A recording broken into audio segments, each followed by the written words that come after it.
Next है question number 5। क्या लिखा हुआ है, find the number of terms in each of the following AP. इन सभी एपीज में, क्योंकि ये फर्स्ट पार्ट है, अभी और भी पार्ट होंगे, इन सभी पार्ट्स में हमें एपी में नंबर ऑफ टर्म्स निकालने, कितने टर्म इस एपी के अंदर है, क्योंकि मुझे लास्ट टर्म गिवन है। ठीक है, अच्छा तो देखो ये यहाँ पे 7 लिखा हुआ है, फिर 13, फिर 19 और सो ऑन, कहाँ है लास्ट तक 205 तक। बोलो ठीक। तो ये आपकी शुरू वाला क्या होता है, फर्स्ट टर्म होता है, तो फर्स्ट टर्म यहाँ पे 7 है। डी कैसे निकालते हैं हम, a2 माइनस a1, कोई सी भी दो टर्म माइनस कर लो। तो a2 ये रही यहाँ पे और a1 ये रहा, तो 13 माइनस 7, 13 में 7 का कितना बचा 6, और ये लास्ट वाली क्या होगी, लास्ट टर्म होगी।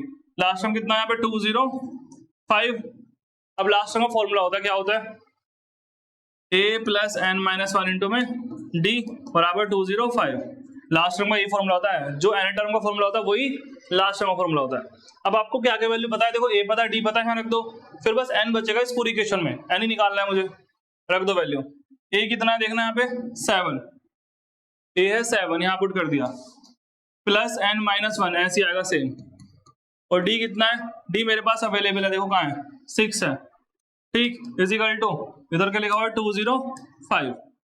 अब देखो प्लस का 7 में भेजूंगा उधर, मैं यही करता हूँ हर बार, मैं इसकी इंटू नहीं करता हूँ, तो n माइनस 1 इंटू में 6, ये उधर जाएगा तो कैसा हो जाएगा माइनस का। अब 205 में 7 गए तो कितने बचेंगे 198, n माइनस 1 इंटू में 6। अब ये 6 मल्टीप्लाई में तो कहाँ जाएगा, डिवाइड में, 198 अपॉन में 6 से कट हो जाएगा, कितनी बारी में कटेगा, 6 3 जा 18, कितना बचा, एक बचा, 6 3 जा 18, और माइनस का 1 उधर भेजो तो क्या होगा, प्लस का 33 प्लस 1 कितना हो गया 34, एंड कितना आ गया यहाँ पे 34। तो इस एपी में कितने नंबर ऑफ टर्म है, 34 टर्म है। क्लियर। अब देखते हैं नेक्स्ट क्वेश्चन। नेक्स्ट है सेकंड पार्ट इसी क्वेश्चन नंबर 5 का, इसमें भी नंबर ऑफ टर्म निकालनी है, तो मैं करता हूँ फटाफट। देखो शुरू में 18 लिखा हुआ है, फिर 15 1/2, फिर 13 और डैश डैश माइनस 47। तो ये आपकी फर्स्ट टर्म है, तो फर्स्ट टर्म कितनी यहाँ पे 18।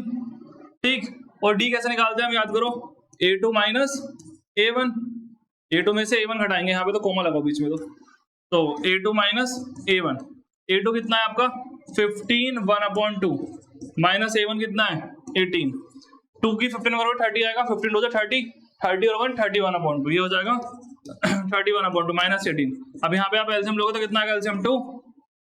ठीक, अब यहाँ पे तो 2 है मगर यहाँ 2 नहीं है, तो यार इसे 2 कैसे बनाओ, 1 को नीचे वाले को, इसे कैसे बनाओ बताओ, 2 से मल्टीप्लाई करके, तो 2 से ऊपर इंटू हो जाएगी, 18 2 जा 36, प्लस माइनस माइनस, तो मेरा डी आ जाएगा यहाँ पे 36 में 31 का तो माइनस का 5/2, ये आ गया आपका डी। बोलो ठीक। और ये लास्ट टर्म मुझे दे ही रखी है, लास्ट टर्म कितनी यहाँ पे माइनस का 47। अब लास्ट टर्म का फॉर्मूला वही होता है जो एन टर्म का होता है, ए एन वाला, तो लगा दो a plus n minus 1 into में d बराबर कितना माइनस 47। फर्स्ट टर्म कितनी रखो यहाँ पे, कितना है 18, प्लस n कितना है n n n n n तो निकालना है, मैं भूल गया नंबर ऑफ टर्म, n निकालना है।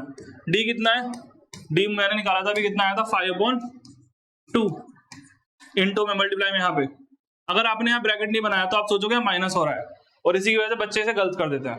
ठीक है, यहाँ पे मल्टीप्लाई है, यहाँ पे क्या है मल्टीप्लाई, इक्वल टू कितना लिखा हूँ माइनस 47। अब देखो यहाँ पे क्या करेंगे, 18 को भेजता हूँ मैं उधर, n माइनस 1 इंटू में माइनस 5/7, सॉरी 5/2, ये 2 है, और उधर क्या आया माइनस 47 था, ये उधर गया तो माइनस का 18, माइनस माइनस प्लस, प्लस करो कितना आएगा 8 8 7 15 4 1 5 और 1 6 माइनस 65। ठीक है, अब देखो यहाँ पे अब क्या करने वाला हूँ मैं, सुनो पहले मैं कॉपी कर देता हूँ सेम टू सेम। अब पता देखो मल्टीप्लाई में तो कहाँ जाएगा, डिवाइड में, नीचे का ऊपर, ऊपर का नीचे, n माइनस 1 में यही रखूंगा तो ये ऊपर गया तो 2 ऊपर चला गया और 5 कहाँ गया नीचे, कटिंग करो, माइनस से माइनस, 5 से काटो कितना आएगा 13 बारी में कटेगा, और 13 2 जा कितना हो गया 26। अभी माइनस का 1 उधर जाएगा तो प्लस का, तो n कितना आ जाएगा 26 प्लस 1, यानी कि 27 टर्म है सेपी में, कितने टर्म है 27 टर्म। हमारा 5th का सेकंड पार्ट डन।